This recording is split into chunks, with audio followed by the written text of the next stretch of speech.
ស្ថានភាពនយោបាយពិភពលោកកំពុងមានភាពតានតឹងខ្លាំងបន្ទាប់ពីលោកប្រធានាធិបតីដូណាល់ត្រាំបានចេញពាក្យសម្ដីគំរាមកំហែងយ៉ាងខ្លាំងទៅលើប្រទេសអូម៉ង់ដែលជាសម្ព័ន្ធមិត្តរបស់សហរដ្ឋអាមេរិកផ្ទាល់ការគំរាមនេះកើតឡើងចំពេលដែលពិភពលោកកំពុងព្រួយបារម្ភយ៉ាងខ្លាំងអំពីការបិទច្រកសមុទ្រហូស្មុសដែលជាផ្លូវទឹកដ៏សំខាន់សម្រាប់ដឹកជញ្ជូនប្រេងនិងឧស្ម័នធម្មជាតិទៅកាន់ទីផ្សារអន្តរជាតិលោកត្រាំបានសម្ដែងការមិនពេញចិត្តយ៉ាងខ្លាំងដោយព្រមានថាលោកនឹងចាត់វិធានការយោធាប្រសិនបើប្រទេសអូម៉ង់ព្យាយាមជ្រៀតជ្រែកឬរារាំងកិច្ចពិភាក្សាដាច់ដោយឡែករបស់សហរដ្ឋអាមេរិកជាមួយប្រទេសអ៊ីរ៉ង់នៅពីក្រោយភាពតានតឹងនេះគេសង្កេតឃើញថាទាំងសហរដ្ឋអាមេរិកនិងប្រទេសអូម៉ង់សុទ្ធតែបានព្យាយាមចរចាជាមួយទីក្រុងតេហេរ៉ង់ដើម្បីស្វែងរកមធ្យោបាយបើកផ្លូវទឹកនេះឡើងវិញបន្ទាប់ពីវាត្រូវបានបិទអស់រយៈពេលជិតកន្លះឆ្នាំមកហើយ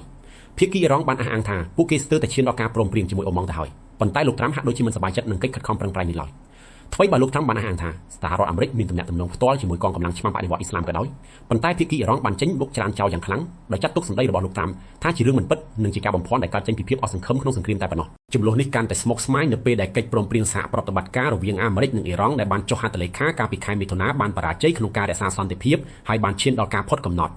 លោកត្រាំបានបញ្ជាក់យ៉ាងច្បាស់ថាលោកមិនមានបំណងបន្តកិច្ចព្រមព្រៀងនោះទេហើយក៏មិនមានភាពបញ្ញាបញ្ញាក្នុងការបញ្ចប់សង្គ្រាមនេះដែរដោយលោកមើលឃើញថាភាគីអ៊ីរ៉ង់កំពុងស្ថិតក្នុងស្ថានភាពលំបាកក្នុងពេលជាមួយគ្នានេះគោលដៅចម្បងរបស់សហរដ្ឋអាមេរិកនៅតែផ្ដោតទៅលើការទប់ស្កាត់មិនឲ្យអ៊ីរ៉ង់មានអាវុធនុយក្លេអ៊ែរខណៈដែលពិភពលោកទាំងមូលកំពុងរងចាំមើលថាតើវិបត្តិសេដ្ឋកិច្ចដែលបណ្ដាលមកពីការបិទច្រកសមុទ្រនេះនឹងត្រូវដោះស្រាយដោយរបៀបណានៅក្នុងពេលខាងមុខ